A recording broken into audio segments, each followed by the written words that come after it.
Linaw. Linaw ng Dolomite Beach ngayon.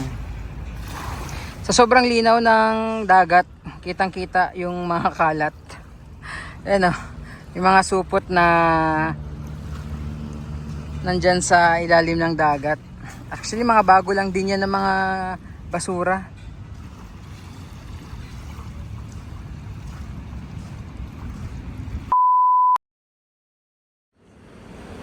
Happy weekend po sa lahat. Magandang araw and welcome muli sa ating video today. Araw ng Sabado, August 9, 2025. Check natin ang update ng Dolomite Beach po today, no? Ayan.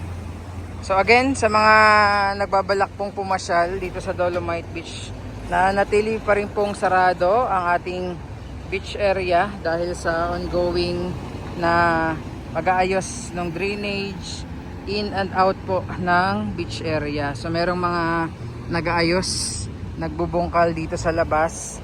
Meron din pong nag-aayos ng drainage doon sa outfall sa loob ng beach area. So ayan, pakita ko muna, pasilip ko muna sa inyo dito sa labas. So ganun pa rin po, hindi pa po tapos, no, yung ginagawa dito para sa drainage. Ayan. Ito ay mismo dito sa harapan ng Dolomite Beach area. Yan yung papunta sa may main entrance, and yun yung papunta dun sa may outfall ng Padre Faura. Hindi pa po yan tapos. And maliban dyan, meron din dito sa may gilid ng embassy. Ayan po.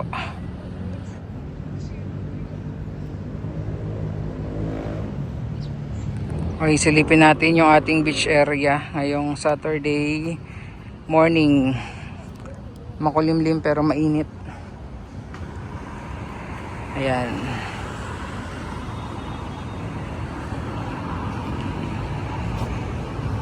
Mukhang malinaw yung dagat ngayon. Tingnan nyo po. Ano, zoom pa natin Ano, parang malinaw yung dagat. Kalmadong kalmado yung dagat ngayong umaga po ng Sabado.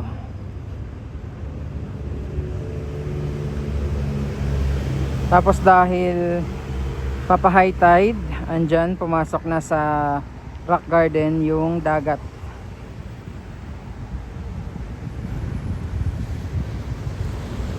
Tapos na maglinis yung ating warriors. Ang oras natin ay 9:24 po ng umaga.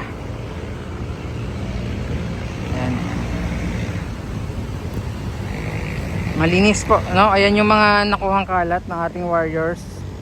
Ilang sako lang naman po. Tapos yung na-update natin yung nakaraang araw na binubungkal doon sa may outfall, pasilip ko lang po sa inyo. Hindi ko alam kung may mag-ooperate na heavy equipment dito mamaya. Pero ayan, pasilip ko po sa inyo.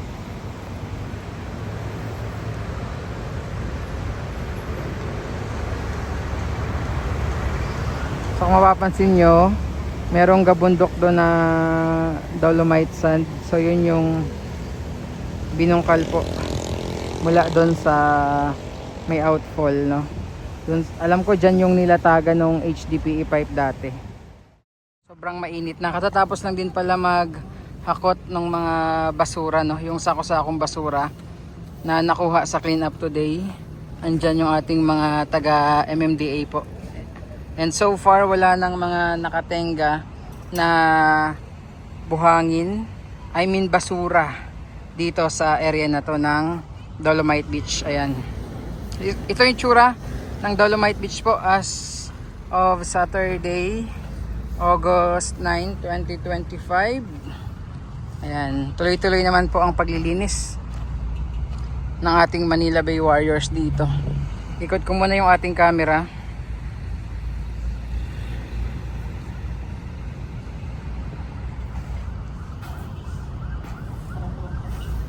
Ayan, okay, so silip na tayo sa dagat syempre.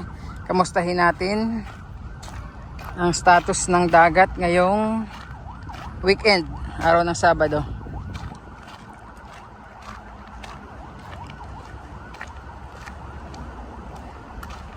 Ayan, high tide.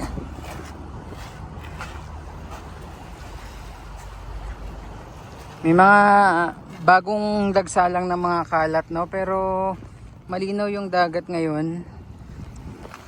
Ayan, oh. Malinaw ang dagat. Pero as you can see, may mga bagong dagsang kalat ngayon.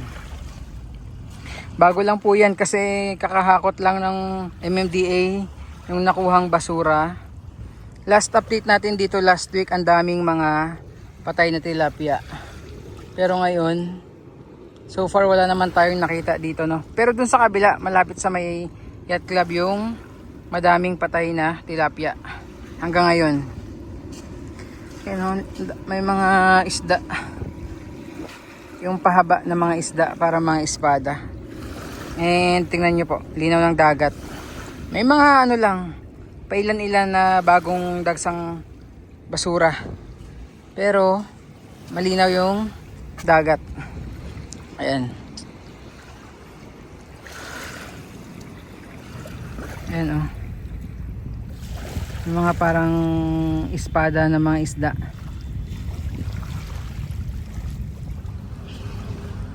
Tingnan nyo, ganda ng dagat ngayon dito, malinaw.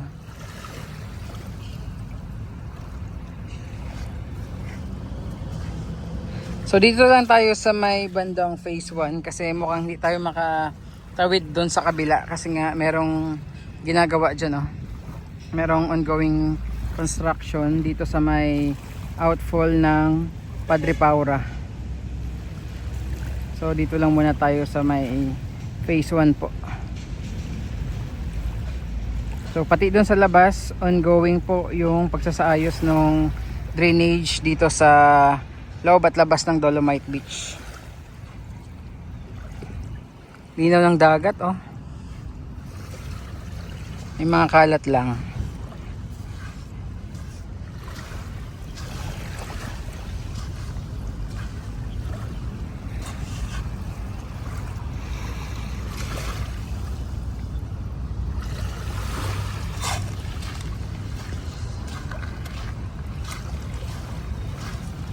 Yan yung mga isdang espada.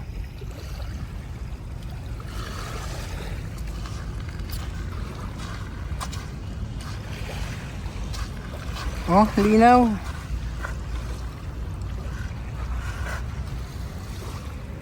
Tapos ito naman yung status ngayon ng rock garden. Ayan, ganito na yung itsura niya ngayon.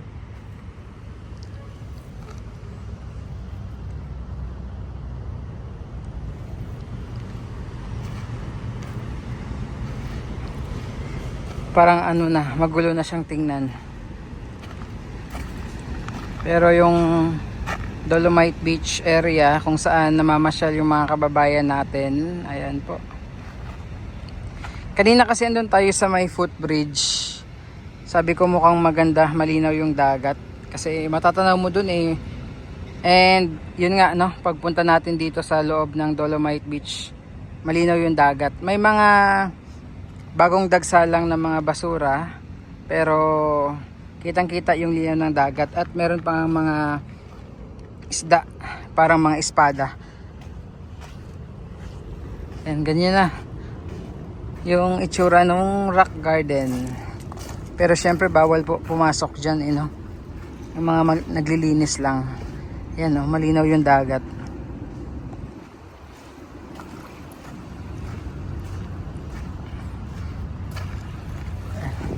Tapos ito yung sinasabi ko na mga isda na parang mga espada. Yan, pahaba.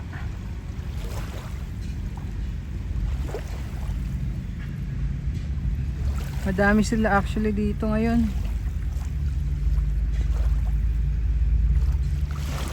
Yan, madami, oh. Tapos kung titingnan yung dagat, ayan, oh, may mga papasok ulit na mga basura. At yung basura, alam niyo na kung saan galing, dito sa may right side area ng Dolomite Beach. Yan. So kita niyo naman may mga styro, kawayan, mga papasok yan, padagsa ulit dito sa beach area. Gaya po nung nangyari ngayon, oh. After maglinis, ganun yung nagiging senaryo. May mga dumadagsa ulit ng mga basura.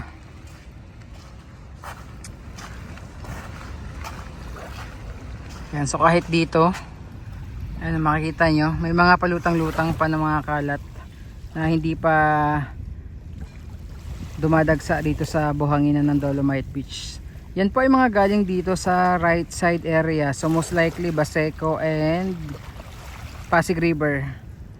Doon galing. Pero daming ano oh, may mga debris. Mga debris. Ayan, mga kawayan. Ito, kawayan tas mga kahoy.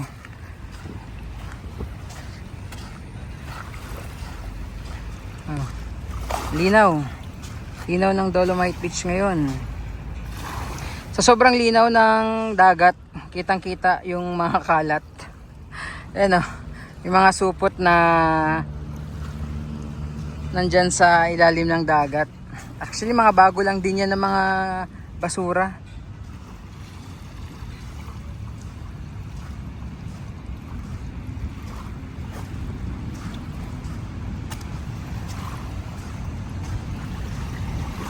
Oh, ganda ng dagat ngayon, linaw.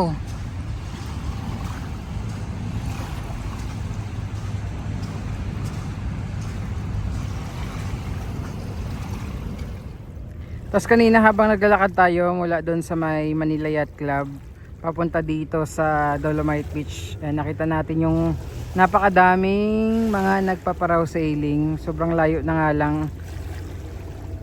Ayan, layo na nila. Pero parang ito yung pinakamadami na naispatan natin, no? Yung mga nagpaparaw sailing dito sa Manila Bay. Ayan, yung mga kulay puti, para mga lancha na kulay puti.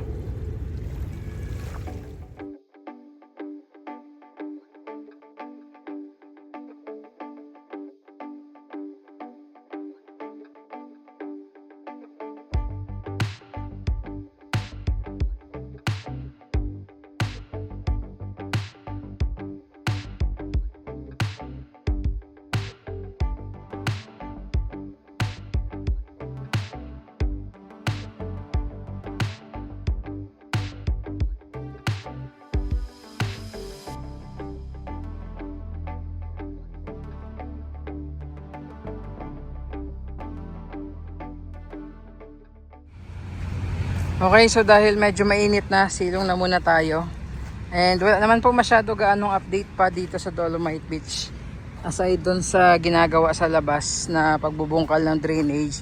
At dito nga po sa loob, dito sa may outfall ng Remedios. Ayan. So bago tayo mag-end ng ating update ngayong Sabado, ikot ko muna ulit yung ating camera. Ayan.